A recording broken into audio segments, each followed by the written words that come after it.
I want you also to remember this, my dear friends. Do not compare your cross with other people. Ito po madalas ang ating kasalanan Palagi nating hinaambing ang ating mga problema, ang ating mga pagsubok sa problema at pagsubok ng ibang tao. Merong mga iba, sinasabi nila, Lord, bakit mas mahirap naman ang buhay ko kaysa sa kanila? Bakit ba mas blessed sila kaysa sa akin? Bakit ba mas masaya sila kaysa sa akin? Mga kapatid, remember this, that comparison kills your peace. Ulitin ko po yan. Comparison kills your peace. Kung gusto mo talagang maging masaya, focus ka muna sa sarili mong buhay. Amen? Kasi hindi mo naman talaga alam ang totoong kwento. Kung ano ang totoong pinagdadaanan ng ibang tao. Yung mukhang masaya, may problema din siya. Yung mukhang mayaman, may takot din yan. Yung mukhang malakas at malusog, umiiyak din yan kapag wala nang nakakakita. Lalong-lalo na po sa ating mga lalaki. Sana naman maging sensitibo kayo sa nararamdaman, sa pinagdadaanan ng mga babae. Kayong mga mister, sana naman maging conscious kayo, aware kayo sa nararamdaman ng inyong mga asawa, ng inyong mga misis. Minsan kasi, hindi natin naiintindihan yung bigat na dinadala ng mga ibang babae. Pasalamat nga po kayo. Wala kayong dalaw, buwan-buwan, di po ba? Imagine niyo po kaya, kung kayo pong nagme-mens, sumasakit ang puso niyo, kakayanin niyo po ba? Papasalamat ka, hindi ka nagdadalang tao.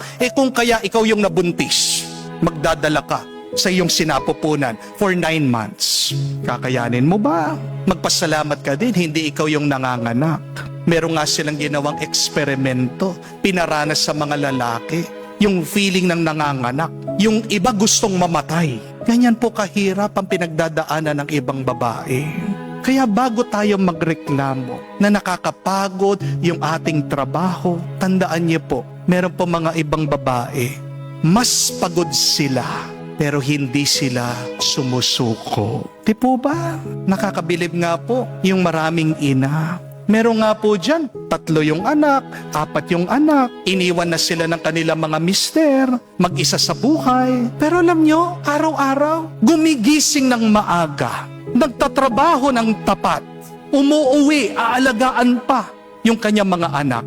Pagod na pagod sila, pero lumalaban. Yan ang totoong lakas.